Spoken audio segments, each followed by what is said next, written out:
Hello বন্ধুরা, good morning.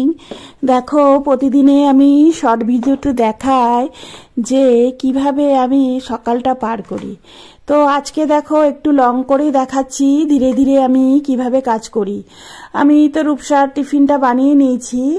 তো এটা দেখো আমি চাউমিন বানিয়েছি। চাউমিনটা জিরে ফোড়ন দিয়ে আর একটু বাদাম ছিটিয়ে দিই, লাস্টে আমি ওর মধ্যে একটু সস দিয়ে দিই, তাতেই রূপসা খেয়ে নেয়। আর নিরামিষ জিনিসই ওদের নিয়ে যেতে হয়, তোমাদের এর আগেও বলেছি ও নিরামিষ খাবারই খায় স্কুলে গিয়ে।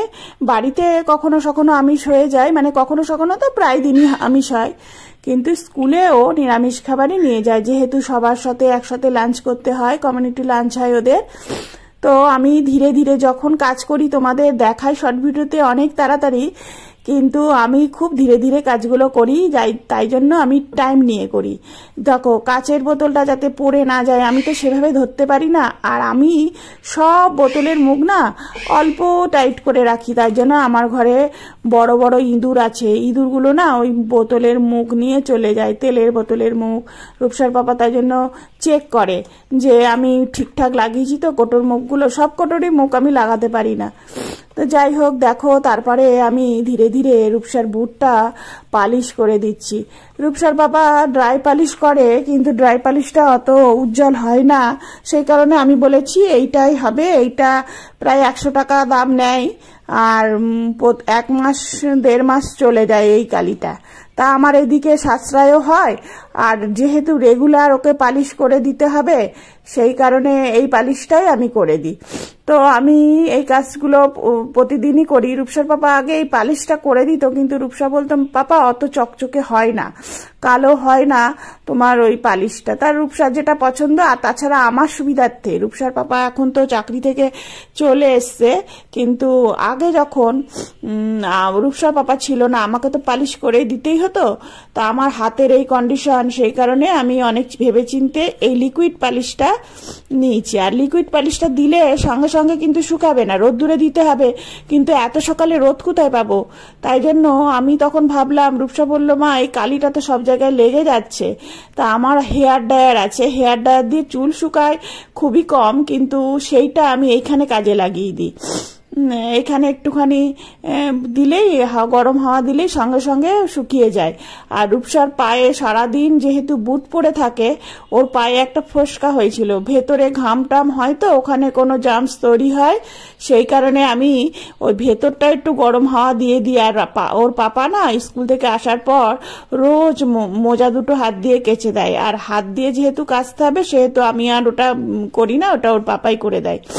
তো যাই হোক, এই দেখো আমি হেয়ার ড্রায়ার দিয়ে ভেতরটা একটু গরম করে নিলাম, নিয়ে তারপরে বাইরেটা একটু গরম হাওয়া দিলেই ওটা শুকিয়ে যাবে, তাহলে আর ধুলোবালি আটকাবে না, তার টনটনাটন হয়ে যাবে। আর যাওয়ার সময় এটা করে দিই তাড়াতাড়ির সময়, এটাই আমার সুবিধা হয়।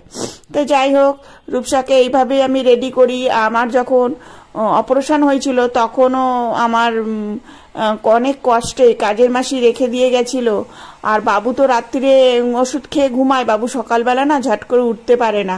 তা তখন কি করে, রূপসা আগে এই স্কুলে পড়তো না, আমাদের এখানে একটা প্রাইভেট স্কুলে পড়তো, তো তখনও ওখানে আরও তাড়াতাড়ি স্কুলে যেতে হবে। তখন আমি খুব কষ্ট করে, তখন বুটের লেস বাঁধতে হতো। সেই বুটের লেস আমি কি করে বেঁধেছি সে আমি জানি, আমি পা দিয়ে দিয়ে বুটের লেস বাঁধার চেষ্টা করতাম। আমার হাত তো অপারেশন, হাতের মধ্যে হুক ঢুকানো। তো যাই হোক, দেখো এখন তো আমি অনেক ভালো আছি। সেই কন্ডিশন যদি তোমরা আমাকে দেখতে, তাহলে বলতে কি যে না আমি অনেক ভালো আছি। তাই জন্য আমি ব্যাঙ্গালোরে ঘুরে এসেছি, আমার থেকে খারাপ মানুষ দেখে এসেছি। সেই কারণে আমি বলি, আমি যতটা আছি, যতটা পেয়েছি ফিরে জীবনে, সেইটা হচ্ছে আমার বড় পাওয়া। আমি অনেক ভালো আছি। আমার হাত দুটো এরকম হয়ে গেছে ঠিকই, কিন্তু কিছু করার নেই। সেটা কি করা যাবে বলো? এখন তো আর ডাক্তার দেখিয়ে অনেক টাকা খরচা করেও তো ঠিক করা গেল না। রূপসাকে দিতে আসলাম। রূপসাকে দিতে এসে দেখো আমি এই জায়গাটা তোমাদের রোজ শেয়ার করি, আর এইদিকে আমি ভয়েস ওভার করছি, আর মিঠু ওদিকে ভীষণ চিল্লাচ্ছে। কি করব বলো? মিঠুকেও তো আমি বললাম, বিস্কুট দিলাম, তাও মিঠু শুনলো না। তো রূপসার গাড়ি চলে আসলো, রূপসা চলে গেল। দেখো আমি এইখানে এতটুকু টাইম থাকি, আমি ভাবি কখন ওর গাড়ি যদি একটু লেট করে, আবার ওইদিকে ওর পাপার বাজারে যেতে লেট হয়ে যাবে, বাজারে যেতে লেট হয়ে গেলে তাহলে ওর যোজনের মাংসটা ঠিকঠাক পাওয়া যায় না। যাই হোক, ওরা একটু মেটে পছন্দ করে, মাংসের সাথে মেটে দিই। তো যাই হোক, এইভাবে বাড়ি আসলাম, বাড়ি এসে এই চাটা খাবে ওর পাপা। সকালবেলায় আমরা চা খেতে পারি, কিন্তু যেহেতু রূপসার হয় স্কুলে যাওয়ার জন্য রেডি হতে থাকি, সেই জন্য আর শান্তি করে চাটা খেতে পারবো না বলে খাই না। তো আমি বাড়িতে আসলাম, এসে জামা কাপড় ছেড়ে হাত টাত ধুলাম। আমি জুতো পালিশ করে একবার হাত ধুইছি, তারপর বাড়ি এসে আবার আমি না ওই একটু বাতিকে রাখছি যে তাড়াতাড়ি তো মধ্যেও আমি হ্যান্ড ওয়াশ রেখে দিয়েছি, সেই হ্যান্ড ওয়াশ দিয়ে হাত ধুই। আর করোনা আমাদের শিখিয়ে দিয়েছে হাত পরিষ্কার রাখতে হবে। বিশেষ করে আমার হাতে তো অনেক ছিদ্র আছে, আমার হাতে আমি সেইভাবেই যত্ন করে রাখি। আর তোমরা দেখেছো আমি কোনো বাসন মাজতে পারি না, বাসনটা ধরতে পারি না, সেভাবে বাসন ফসকে যায় তো পড়ে যায়, সেই জন্য বাসন মাজতে পারি না।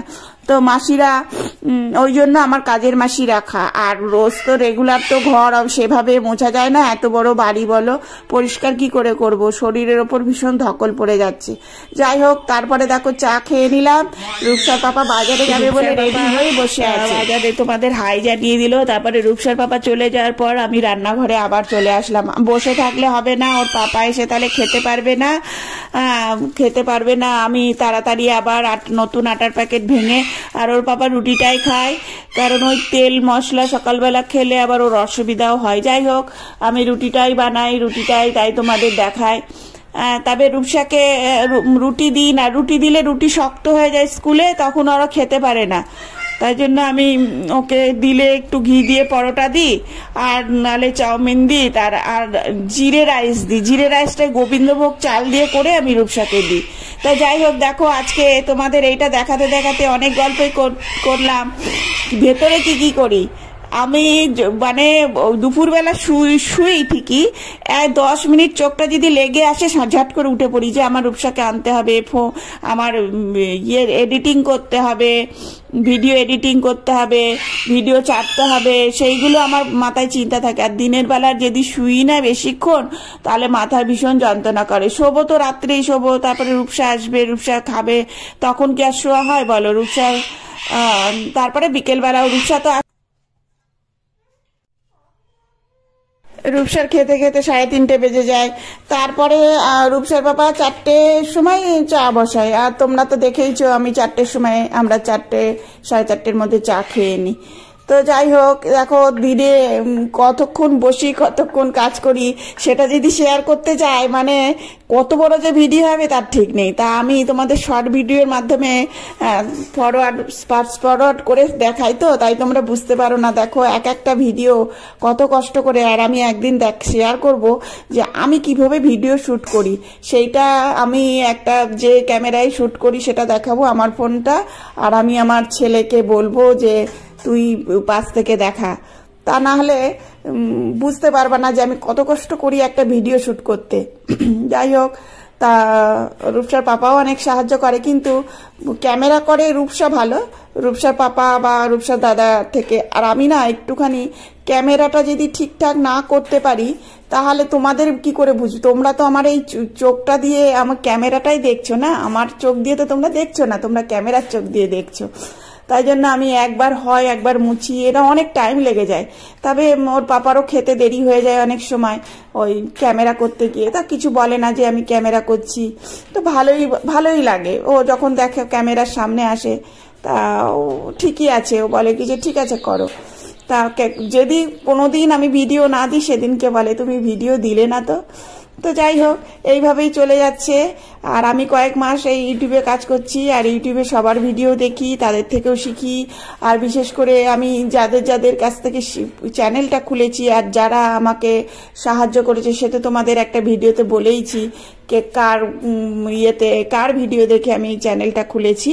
খুলে দিয়েছে আমার ছেলে, কিন্তু তার ভিডিওটা দেখেছি। আর প্রতিদিন কার ভিডিও আমি ফলো করি সেটাও আমি বলেছি। ভিডিও এডিটিং করা, ভিডিও শ্যুট করা, সেগুলো কে শিখিয়েছে, কোনো ইনফরমেশন দেওয়া, সেগুলো কে শিখিয়েছে, সবই তোমাদের শেয়ার করেছি। তো যাই হোক, এইভাবে আমার দিনটা কেটে যায়। কিন্তু ইউটিউবে কাজ করে না আরও আনন্দ যেন আমার বেড়ে গেছে কাজ করার, যে ফটো উঠছে। তা কোনো কাজ যদি আমি কোনো জিনিস খুঁজে না পাই বা কোনো জিনিস কোথাও রেখেছি, এই আমার ভিডিওর সাহায্যে আবার পেয়ে যায়। এমনিতে তো বাড়িতে আনাচে কানাচে ক্যামেরা লাগানোই আছে, সেটা তো আমার বের করতে হবে কম্পিউটারে গিয়ে তারপরে। কিন্তু আমি সঙ্গে সঙ্গে আমার মোবাইল খুলে দেখি যে আমি এই জায়গাটা এই কাজ করছিলাম, কোনো জিনিস খুঁজে পাচ্ছি না, না না এইখানটাই আমার আছে, আমি এইখানটাই মনে হয় এরপরে এইটা রেখেছিলাম, তা পেয়ে যাই এইভাবে। তো যাই হোক, ভালোই লাগে। আর আমি ফটোশ্যুট করতে ছোট থেকেই ভালোবাসতাম, আর ইউটিউব সুযোগ করে দিয়েছে আমাকে সেই কাজ করা। তো যাই হোক, দেখো বন্ধুরা, আমি আবার এখন মিঠুর কাছে এসে ভয়েস ওভার করছি, না হলে মিঠু আমাকে দূরে গেলেই খুব জ্বালাতন করছে। তো দেখো, রুটি, এই বাচ্চা রুটিটা কেন করেছি বলো তো? ছোট্ট একটা রুটি, ওইটা ওই ক্যান্ডি আসছে না, ক্যান্ডি রোজই একটা করে রুটি চাইছে, ও রুটি খেতে ভালোবাসে। তা অবলা প্রাণী, ওরা ঘাস পাতা তো খেতে পারে না, তাই জন্য ওই একটা করে রুটি দিই। আর একটা দেবো, ওর পাপাও আবার পাপার থেকেও দেয়, তাই এটা আমি তাড়াহুড়ো করে আগে দিয়ে দিচ্ছি যাতে ও খেতে পারে।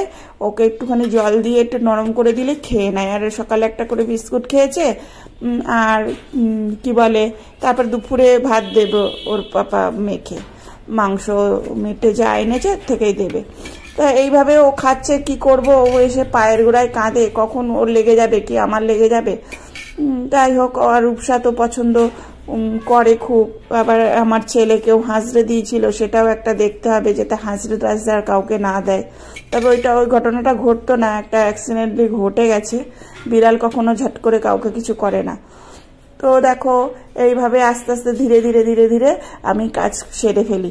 তারপরে এটার পর আমি রান্না করব, কারণ ওর পাপা বাজার থেকে চলে এসেছে, তোমরা দেখেছ। এই দেখো, আজকে পনির তরকারি হয়েছে, পনির তরকারিটা খেলাম। পনির তরকারি ওরা খুব ভালোবাসে খেতে, আর আমি এইভাবেই করি মাখো মাখো করে। তাই এই এক তরকারিতেই আমার হয়ে যায়, আমি আর বেশি কিছু করি না, কারণ যত করব তত আমার শরীরের উপর লোড পড়বে। আর আমাদেরও তো একটা হজম করার শক্তি আছে, যে খুব বেশি খেয়ে নিলাম তাহলে একদম রাজা হয়ে গেলাম, সে তো না, বয়স তো হয়েছে। দেখো, আমি ভিডিও থেকে টুকরো টুকরো করে কেটে তোমাদের এই একটা নতুন করে ভিডিও বানিয়ে দেখাচ্ছি, কারণ না হলে তোমরা বুঝতে পারবা না আমি সারাদিনে কতটা ভিডিও শ্যুট করি আর কি কি কাজ করি। তারপরে ওপরে জেজুদের ঘরে চলে গেলাম। জেজুদের এই ঘরটায় মাসিকে ঢুকতে দেয় না, ওরা অ্যাকসেপ্টই করে না, ওরা যেখানটায় খায়, তা ওরা থাকে না এখানটা খাওয়া দাওয়া করে, তোমরা দেখেছো।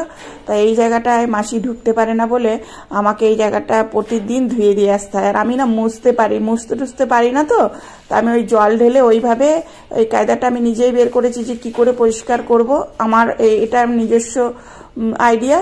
তাই এইভাবে আমি জল ঢেলে ওদের ঘরটা পরিষ্কার করে দিয়ে আসি। আর তার সাথে একটু ফিনাইল দিয়ে, আবার এক একদিন সার্ফ দিয়েও ধুয়ে দিই। যেদিনকে দেখি বমি টমি করেছে, আষ্টে গন্ধ হয়েছে, সেটাও তোমাদের শেয়ার করেছি। যাই হোক, এই কাজ, এইগুলো আমার রেগুলার ডিউটি। শীত, গ্রীষ্ম, বর্ষা, যতই শীত থাকুক না কেন আমি ওদের ঘর পরিষ্কার করি। যদি ওদের ঘরটা একটু নোংরা থাকে তাহলে ওদের গায়েও ধুলো লেগে যাবে বা মাছি বসবে, তখন ওদের গায়ে পোকা হয়ে যাবে। যাই হোক বন্ধুরা, এইভাবে আমি কাজ করছি। জেজুদের ঘর ধুয়ে তারপরে আমি এসে স্নান করি। স্নান করেই কিন্তু আমি পুজোর কাছে চলে যাই, কারণ আমার স্নান করার পর পুজো দিয়ে তারপরে জেজুদের খেতে দিতে হবে। সেই সময় আমি কারোর সাথে কথাও বলি না, আর পুজোর থালা বাসন ধুয়ে নিয়ে এসে ঠাকুরকে আর যদি ব্রত পালন করি তাহলে আমার অনেক টাইম লেগে যায়। তা সেটা 21 দিনের হয়, 1 মাসের হয়, কিংবা 15 দিন তো হয় না, 21 দিনেরই করি। তা তখন ওই আধ ঘন্টা 1 ঘন্টা লেগে যায়। তখন তাই জন্য আগে থেকেই বলি যজুরানীকে তুমি খেতে দিবা, আর কেউ ডাকবে না আমাকে পিছনে, বা কোনো ডিস্টার্ব করবে না সেই সময়টুকু। তো যাই হোক, এইভাবেই আমার দিন চলে যাচ্ছে। আর আমি না ওই ছোট ছোট ফুল ধরতে পারি না, যে ছোট ছোট ফুল তাও খুব কষ্ট করে 2টো আঙুল দিয়ে ধরি। তারপরে দেখো, আমি আজকে আর ভাত খাইনি, খেতে ইচ্ছা করছিল না। কাজ টাজ করে মনে হচ্ছিল একটু পরে খাবো, আর একটু খিদে পাক। তা রূপসার পাপাকে বললাম খেয়ে নাও, খেয়ে নিয়ে তুমি শুয়ে পড়ো, কারণ তুমি সুগারের পেশেন্ট, তোমার রেস্ট নিতে হবে, ঠিক টাইমে খেতে হবে। তাই বারুনটা নিয়ে এসেছিল। তো বারুনটা আমি তো শনিবার করেই বারুন কিনি, মানে প্রতি শনিবারে না, মানে যখনই কিনি শনিবারে কিনি, আর শুক্রবারে পুরনো বারুন ফেলে দিই। আর নতুন বারুন কিনে আমি এইভাবে বারুনটা না ওই ঝাড় দিয়ে নিই, মানে আছড়িয়ে নিই। তাতে কি হয়, ওই যে বারুনের যে ফুলগুলো আছে না, সেইগুলো সব পড়ে যায়। পড়ে গেলে তারপরে সেইগুলো আমি আর ঘরটা নোংরা হয় না। তোমাদের এর আগেই শর্ট ভিডিওতে এটা দেখিয়েছি। তো যাই হোক, এইভাবেই আমার কাজ চলে যাচ্ছে, আর আমিও কাজ করছি আর তোমাদের সাথে শেয়ারও করছি। তবে আগের থেকে অনেকটাই এডিটিং করতে পারছি ভালো, আর শ্যুটও করতে পারছি। তবে যত দিন যাবে তত হাতে পাকাপোক্ত হব, আমি তোমাদেরও দেখাতে পারবো। প্রথম প্রথম তো খুবই ভয় পেতাম, কিভাবে ক্যামেরা বসাবো, ক্যামেরা লাগাবো। তারপরে দেখো রূপসাকে নেওয়ার জন্য আমি চলে আসলাম, রূপসাও চলে আসলো। ভাত টাত খাওয়া হয়ে গেছে আমার, ভাত খেয়ে তারপর অনেকটা এডিটিং করে তবে চলে আসলাম, রূপসাকে নিতে আসলাম। রূপসাকে নিয়ে বাড়ি গেলাম। বাড়ি গিয়ে তো অনেক কাজ আছে, এবার সারাদিনকার যদি সব কিছু দেখাতে চাই তাহলে অনেক বড় লং